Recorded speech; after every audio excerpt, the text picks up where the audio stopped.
आप सभी भाइयों का हमारे YouTube चैनल नवोदय स्कूल में स्वागत है। जैसा कि आप लोग जान रहे हैं कि यहाँ पे डेसिमल नंबर्स का आपका चल रहा है।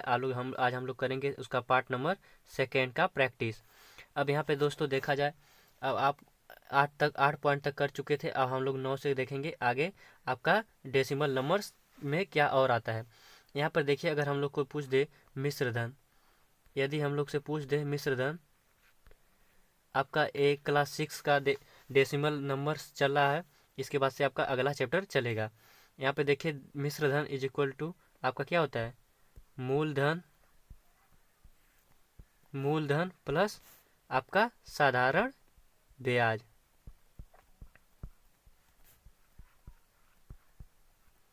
आपका ए होता है, आपका ए क्या है, आपका ए फार्मूला है आपका, जो क्या है आपका मिश्र धन।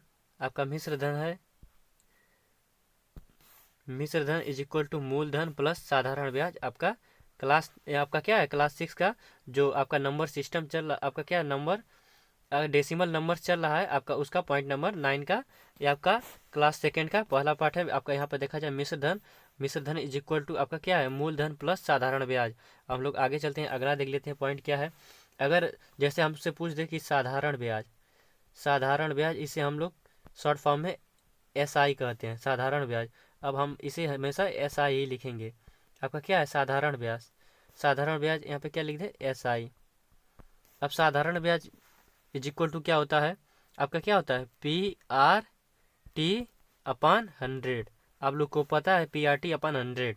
अब P मिस क्या होता है आपका, P इज इक्वल टू मूलधन। P आपका क्या है, मूलधन है। R आपका क्या है, दर है। और आपका T क्या है, आपका समय है। आपका क्या है, SI का, आपका SI यानी साधारण ब्याज का आपका ये आपका फार्मूला है। अगर आपसे पूछा जाए जैसे SI बराबर क्या होता है आपका, PRT/100, यानी P मिस मूलधन, आपका R मिस दर, T मिस समय आपका होता है। तो हम लोग चलते हैं आगे, देख लेते हैं। अब आपसे जैसे कह दे समय, अब समय का आपका क्या होता है, समय इज इक्वल टू, अगर समय का फार्मूला पूछे तब आपका हो जाएगा 100 × SI। समय का 100 × SI आपका क्या हो जाएगा, मूलधन गुणे दर। आपका ए समय का फार्मूला हो जाएगा। दोस्तों यहाँ से देख लिया जाए, ये फार्मूला आपका SI/PRT/100 से ही निकला है, जो हम लोग यहाँ पे लिखेंगे SI is equal to PRT/100। तो हमें क्या निकालना है, समय यानी आपका T निकालना है। हम लोग इसका इसमें गुणा कर देंगे तो क्या आ जाएगा आपका SI। आपको एक फार्मूला याद रहे, आप कुल फार्मूला सब निकाल सकते हैं। यहाँ से SI हो गया आपका PR, आपका आ जाएगा। इस तरीके से आपका निकाला गया है। आपका SI का यहाँ पे गुणा हो गया तो SI × 100 हो जाएगा। अब आपका T हमको निकालना है तो PRT को इसके नीचे भेज देंगे। आपका इतना आ गया PRT/100। ये आपका समय का फार्मूला हो गया। हम लोग आगे देख लेते हैं। अब कौन सा बचा, आपका दर, यानी दर बच गया है। तो क्या हो जाएगा, दर इज इक्वल टू आपका क्या हो जाएगा, 100 × SI, क्योंकि यहाँ पे गुणा हो जाएगा, इसका इतना हो जाएगा। फिर आपका क्या बचेगा, आपका क्या, मूलधन गुणे समय, आपका ए आ जाएगा। आपका ये क्या हो गया, दर का, आपका दर का फार्मूला ए आ गया। हम लोग आगे चलते हैं। अब आगे देख लेते हैं कुछ बेसिक जानकारी। आपका पॉइंट नंबर 10, आपका 9 तक हो गया समाप्त। अब पॉइंट 10 क्या है, जैसे मान लीजिए औसत, एवरेज कह दें हम लोग को औसत निकालने के लिए। अब औसत इज इक्वल टू क्या होता है, आपका औसत होता है राशियों का योग। यानी आपका क्या हो जाएगा, राशियों का योग, राशियों का योग अब बटे आपकी संख्याएं हो जाएगा, जो आपकी राशियों का जो संख्या दिया, यानी टोटल राशियों जो संख्या दिया जाएगा आपका संख्या हो जाएगा। अब हम लोग इस पे फार्मूले पे एक करेंगे क्वेश्चन का प्रैक्टिस। अगर मान लीजिए जैसे हम लोग को दे दे 40, 20, 10 इतना दे दे, और आपको क्या दे दे, आपका 20 दे दे, नहीं तो 10 ही लिख लीजिए, यहाँ पे 10 दे दे, जो आसानी से कट जाए। अब देखिए हम लोग इसे किस तरीके से करेंगे। अब यहाँ पे एवरेज बराबर क्या होता है, आपकी जो संख्याओं का योग में जोड़ होता है, यानी 20 आपका 40 और 20 60, एक 70, 70 10 80, आपका योग 80 आ गया। संख्याएं कितनी है? 1 2 1 2 3 4, यानी संख्याएं कितनी है? 4। अब इसको क्या करेंगे? डिवाइड कर देंगे। 4 एक नम 4 दूना 8। आपका एवरेज कितना आ गया इसका? 20। आपका इसी ऐसे ही एवरेज इसी फार्मूले पे निकलेगा। जब हम आपको औसत पढ़ाएंगे तो इसमें इस तरीके के बहुत सारे क्वेश्चन कराए जाएंगे। अब हम लोग आगे चलते हैं, अगला सवाल देख लेते हैं। अब यहाँ पे देखिए पॉइंट नंबर 11। अब पॉइंट नंबर 11 में क्या आता है? अगर कह दे समकोण त्रिभुज का मान, समकोण त्रिभुज का मान कितना होता है? 90 डिग्री। ये आपका क्या है? जैसे इस तरीके से हो तो आपका ये क्या होता है? मान आपका 90 डिग्री होता है। इसे हम लोग क्या कहते हैं? समकोण कहते हैं। समकोण से कम कोण को, अगर समकोण से कम कोण है तो उसे हम लोग क्या कहते हैं? अगर 90 डिग्री से कम मान रहे, इसका कम हो जाए मान 90 डिग्री से, उसे हम लोग क्या कहेंगे? उसे कहेंगे हम लोग न्यून कोण। न्यून कोण। अगर 90 डिग्री मान 90 डिग्री है तो वो क्या होगा? आपका समकोण होगा। ये आपका क्या होगा? इसे समकोण कहेंगे। समकोण। अगर आपका मान 90 डिग्री है तो वो समकोण होगा। 90 डिग्री से मान आपका कम है वो न्यून कोण होगा। अगर 90 डिग्री से अधिक है तो आपका वो अधिक कोण में चला जाएगा।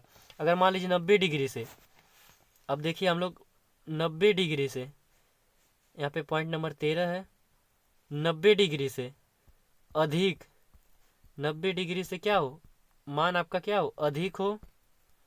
90 डिग्री से अधिक और 180 डिग्री से कम हो, 180 डिग्री से कम हो तो उस कोण को हम लोग क्या कहते हैं? अभी हम आपको बताए हैं अधिक कोण। उसको हम क्या कहेंगे? अधिक कोण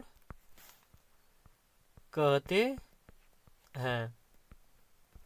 अगर 90 डिग्री से अधिक और 180 डिग्री से कम हो उसे अधिक कोण कहते हैं। अगर 90 डिग्री से लेके 180 डिग्री तक या उसके बीच में हो तो ऐसे कोण को हम लोग अधिक कोण कहते हैं। अधिक कोण कहते हैं। दोस्तों आप लोग अच्छे से समझ लीजिए। हम लोग एक बार पीछे स्लाइड करके समझा दे रहे हैं आपको। यहाँ पे देखिए, अगर 90 डिग्री हो तो आपका समकोण होगा। 90 डिग्री होगा तो क्या होगा? आपका समकोण होगा। अगर 90 डिग्री से कम हो तो आपका न्यून कोण होगा। अगर आपका 90 डिग्री से अधिक 180 डिग्री से कम हो तो अधिक कोण होगा। अब हम लोग आगे देख लेते हैं। अगर जिन दो कोणों का योग 90 डिग्री हो, दो कोणों का योग आपका 90 डिग्री हो तो उसे हम लोग उन्हें क्या कहते हैं? उन्हें हम कोटिपूर्ण कहते हैं। ये आपकी कुछ छोटी छोटी जानकारियां हैं जो आपके क्वेश्चन को सॉल्व करने में बहुत ही मदद करेंगी। कोटि कोण कहते, कोटिपूर्ण कोण कहते हैं। आपका दो कोणों का, यानी दो कोण का मान, दो कोणों का योग, यानी जैसे 90, एक दो कोणों का योग यानी 90 हो, 90 अंश हो तो उसे हम कोटिपूर्ण कोण कहते हैं। अगर दो कोणों का योग, अगर दो कोणों का योग आपका क्या हो? 180 डिग्री हो तो उन्हें हम क्या कहेंगे? उन्हें हम समपूरक कोण कहते हैं। समपूरक कोण कहेंगे। अगर दो कोणों का मान 180 डिग्री उसका योग हो तो समपूरक कोण कहेंगे। अगर उसका योग 90 डिग्री हो तो कोटिपूर्ण कोण कहेंगे। अगर जैसे आपका 45 अंश प्लस 45 अंश 90 हो तो इसे हम क्या कहेंगे? कोटिपूरक कहेंगे। अगर जैसे मान लीजिए 90 आपका प्लस 90 हो, इसे हम कहेंगे समपूरक कोण कहेंगे। अब हम लोग आगे देख लेते हैं। यहाँ पे त्रिभुज के तीनों अंतकोणों का मान, अब जैसे मान लीजिए आपका, अब आपसे पूछ रहे त्रिभुज के तीनों अंतकोणों का मान कितना होता है। अब हम लोग त्रिभुज के तीनों अंतकोणों का मान देख लेंगे। ये मान लीजिए आपका त्रिभुज है, ये आपका त्रिभुज है, हम लोग इसका मान देखेंगे। ये आपका कितना होता है? त्रिभुज के तीनों अंतकोणों का मान कितना होता है? 180 डिग्री होता है। त्रिभुज के तीनों अंतकोणों का मान 180 डिग्री होता है। तो अब इसका मान कितना कितना होता है? तो ये अगर हम लोग करें इसका 180 डिग्री, तीनों ए वाला मान, ए वाला मान, ए वाला मान, यानी त्रिभुज के तीनों अंतकोण, यानी ए अंदर का कोण, ए अंदर का कोण, ए अंदर का कोण, ये तीनों किसके बराबर है? 180 डिग्री के मान के बराबर होता है तीनों त्रिभुज के अंतकोणों का मान। अब आप लोग को समझ में आ गया होगा, त्रिभुज के तीनों अंतकोणों का मान 180 डिग्री होता है। अब दो कोणों का योग, अब जो त्रिभुज के तीनों अंतकोणों में होते हैं उसके दो कोणों का मान, यानी इसका और इसका दो कोणों का योग समकोण होता है। दो कोणों यानी कोणों का योग दो कोण समकोण होता है। दोस्तों आप लोग को समझ में आ गया होगा। हम लोग चलते हैं आगे, देख लेते हैं यहाँ पे पॉइंट नंबर 17। इसमें क्या है? समबाहु त्रिभुज में दो भुजाएं आपस में बराबर बराबर भुजाओं के सामने के कोण भी बराबर होते हैं समबाहु त्रिभुज में दोस्तों। हम लोग समबाहु त्रिभुज यहाँ पे बना लेते हैं। जैसे मान लीजिए आपका क्या है, ये समबाहु त्रिभुज है। समबाहु त्रिभुज में क्या होता है, आपस ये जो सामने की भुजा होती हैं बराबर होती हैं।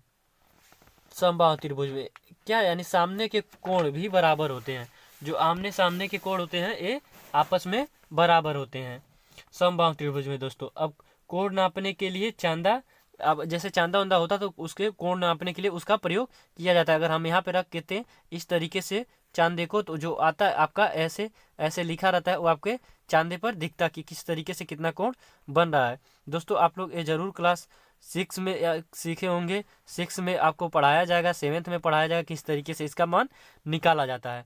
हम लोग आगे चलते हैं दोस्तों। अब यहाँ पे लास्ट फार्मूला देख लेते हैं। यहाँ पे जो दिया है ये दोस्तों, जैसे मान लीजिए आपका दिया हो पहली संख्या, इस तरीके से लिखा हो आपका पहली संख्या गुणे क्या, दूसरी संख्या गुणे दूसरी संख्या बराबर आपका क्या, लस गुणे मस, एलसीएम एचसीएफ। इस तरीके का दोस्तों हम आपको क्वेश्चन करा चुके हैं। आप लोग हमारे वीडियो जाकर, हमारे चैनल में जाकर वीडियो को देखें। इस तरीके के क्वेश्चन दोस्तों आपको कराए गए हैं। अब मान लीजिए इतना हो गया दोस्तों। अब हम लोग इस पर क्या करेंगे, एक क्वेश्चन को सॉल्व करके देखेंगे। छोटा सा क्वेश्चन लेंगे।